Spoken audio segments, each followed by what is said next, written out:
Williams with 10 to shoot. Ingram spins, drives, back to Nick Young. 3 for the lead. It's good! Nick Young with 5 seconds to go. He stole that pass. I told him, if you're going to steal a pass, you better make the shot. I think they should have put, give me a steal for that.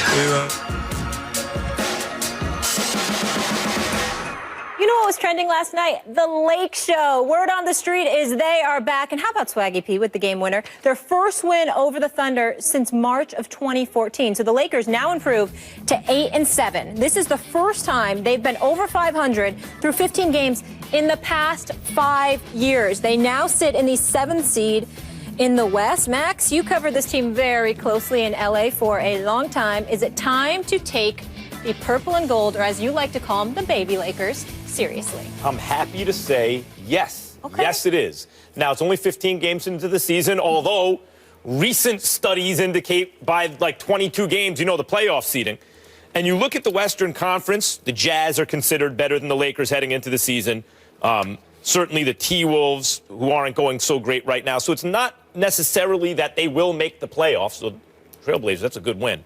But they're a good young team. They're talented. They stockpiled draft picks. Maybe they overpaid for some free agents, but they made judicious signings in terms of the way those pieces fit together. And the big picture is, Stephen A. Smith, these kids are buying into Luke Walton.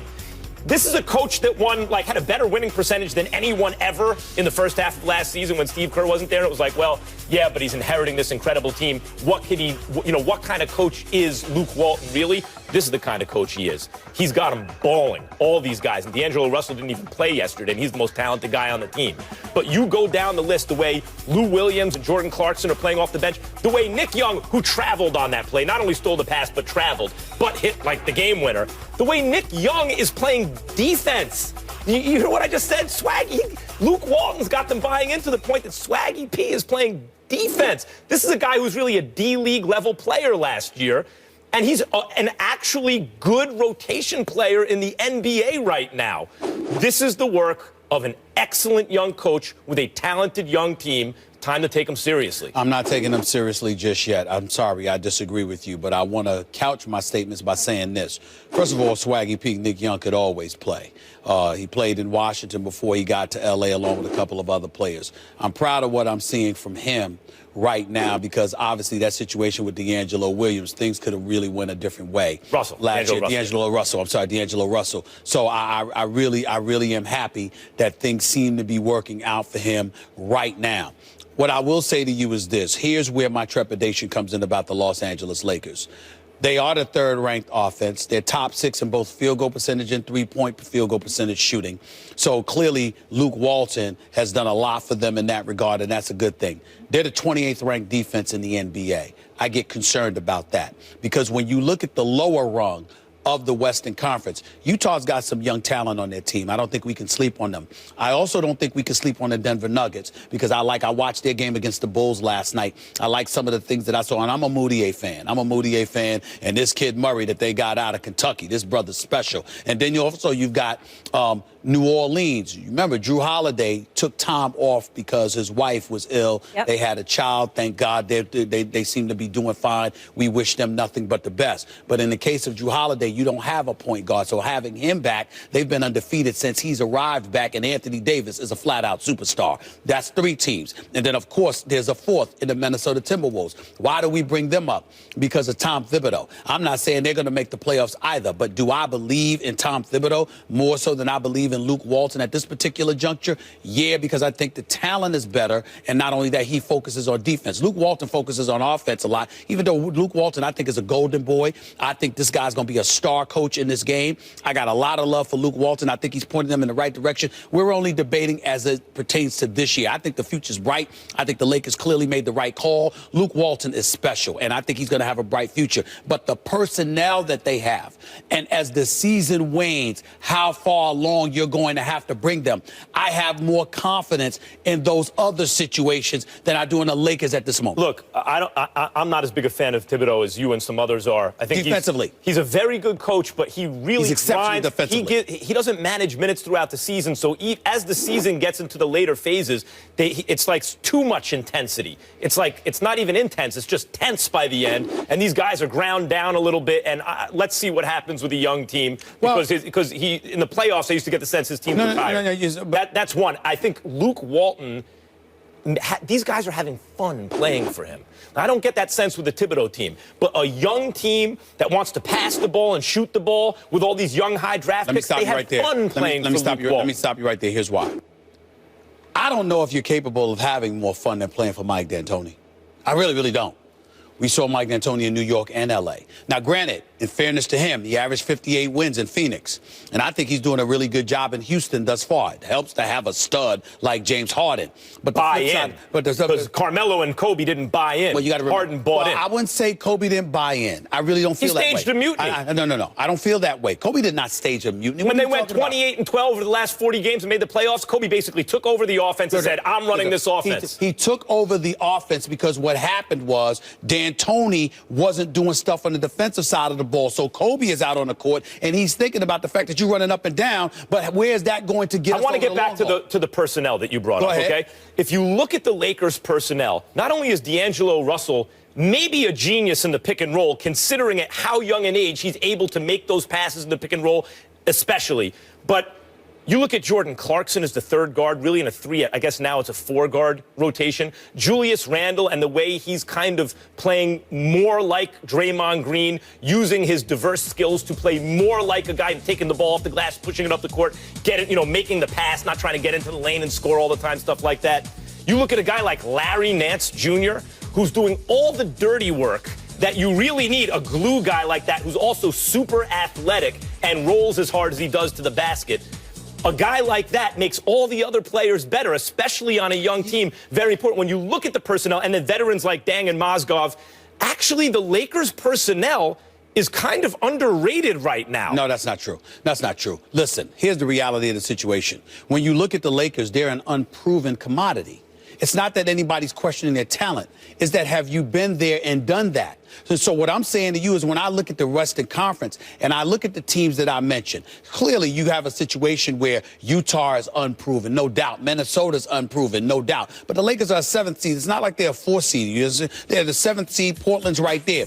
You've got New Orleans to take into consideration, and then you got to take other coaching into consideration. I look at Luke Walton, and the fact that you're the 28th ranked defense resonates with me because I believe that as a season wanes, you have to be able to prove you can stop people. I think the Lakers, their energy is going to dissipate to some degree because it's an 82-game grind. Not only that, but it's also a situation where you're going to have to be able to step up and get stops because sometimes your shot's not going to fall. That's my question mark about the Lakers. I'm not ruling them out. I'm simply saying I'm not overly excited about their playoff prospects after 15 games. What I'm excited about is that you're relevant, that you're competitive, and that you actually look at the Lakers now and you see an upside. You know what this reminds me of, Max?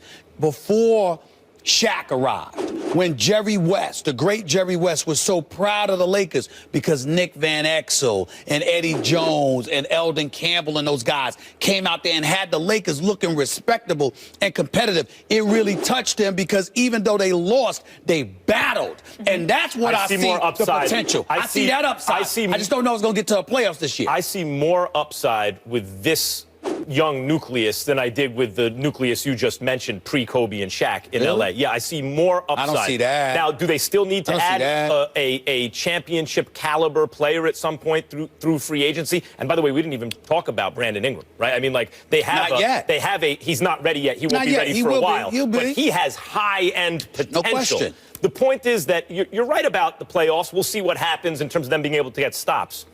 The thing is that people often conflate the idea, on the one hand, that you haven't done it yet. You haven't proven it yet, with the idea that you're not capable of proving it. There is a moment at which a group that hasn't yet proven it starts proving it. And this Lakers team, through 15 games, has me thinking they got a shot to do it this year, which is way ahead of schedule. If they have a shot to do it this year, then they'll make it in the playoffs with a 40-win season or a 41-win season. Something like that? Something like that. Yeah. That's their shot. Off a 17-win season. But listen, again, it's been a disaster there, which you know because you were working in L.A. It's not a disaster anymore, and Luke Walton's got this steered in the right direction because the biggest thing that I think you're going to be able to peel from this Lakers team is that it's not going to be a destination spot that people are saying, hell no, I want no part of it anymore. That's the biggest thing. This is the biggest thing that's going on right now. You're actually starting to like watching this team play again, and they're relevant because they're competing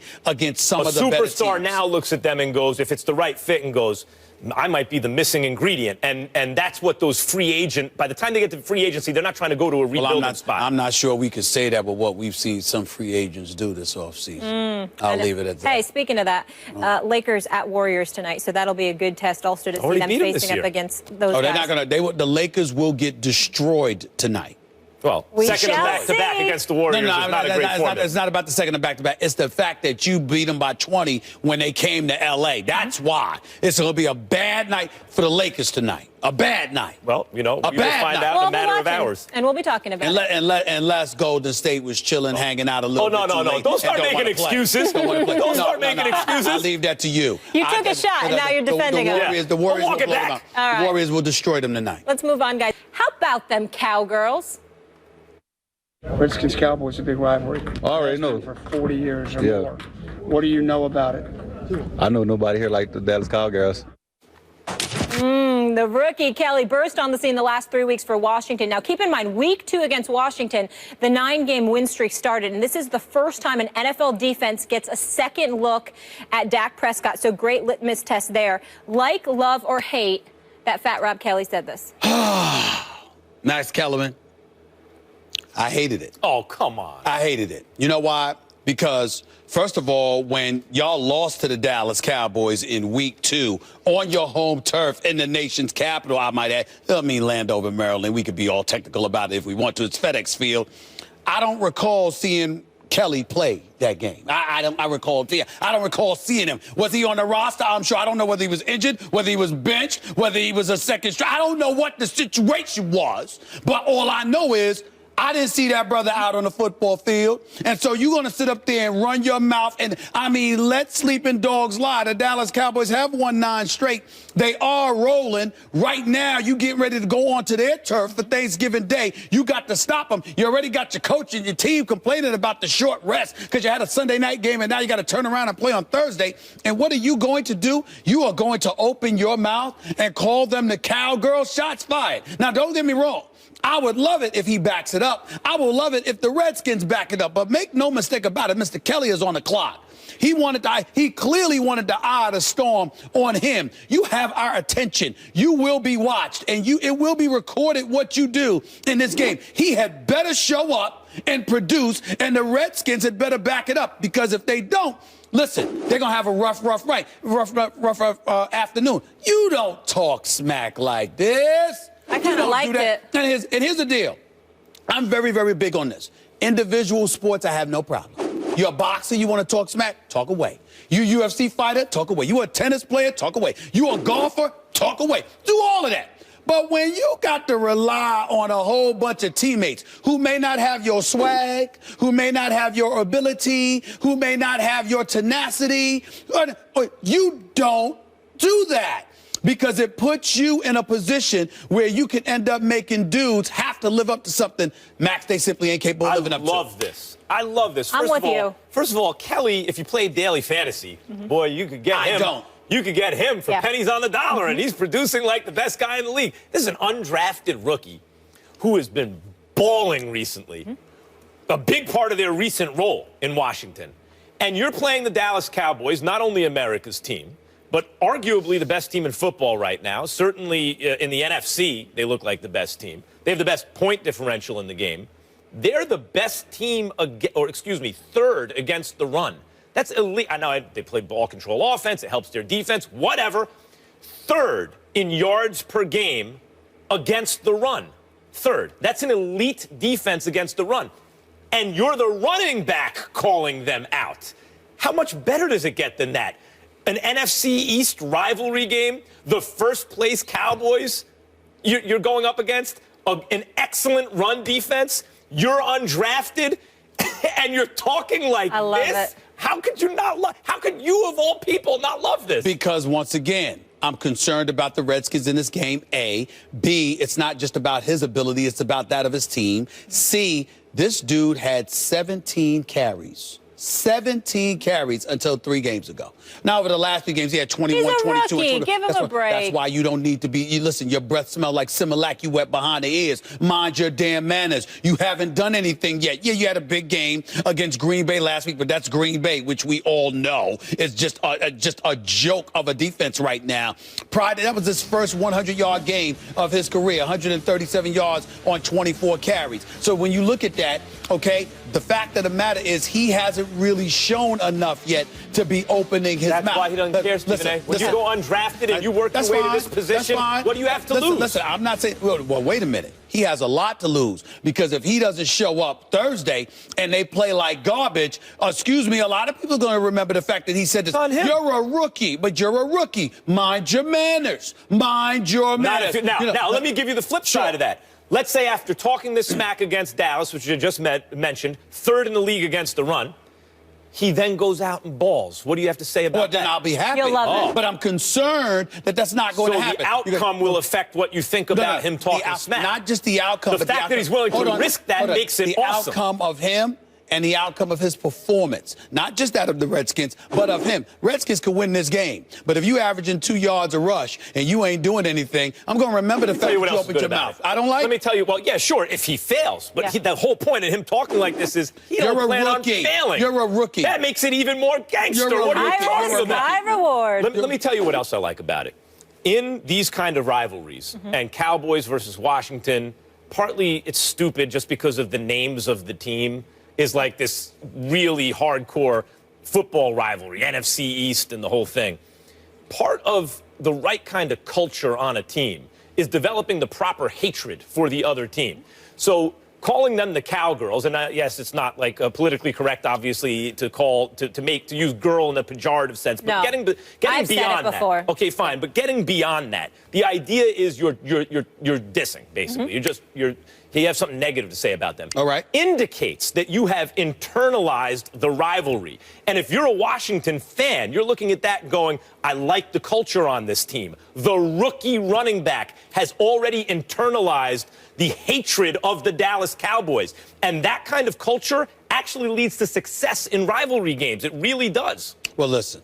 I had the pleasure of interviewing Joe Theismann yesterday on my radio show. Joe Theismann, Super Bowl champion quarterback for the Washington Redskins. He was on my show, SiriusXM Mad Dog Sports Radio, every weekday, 1 to 3 p.m. Eastern Standard Time. Channel 82. Here's the deal.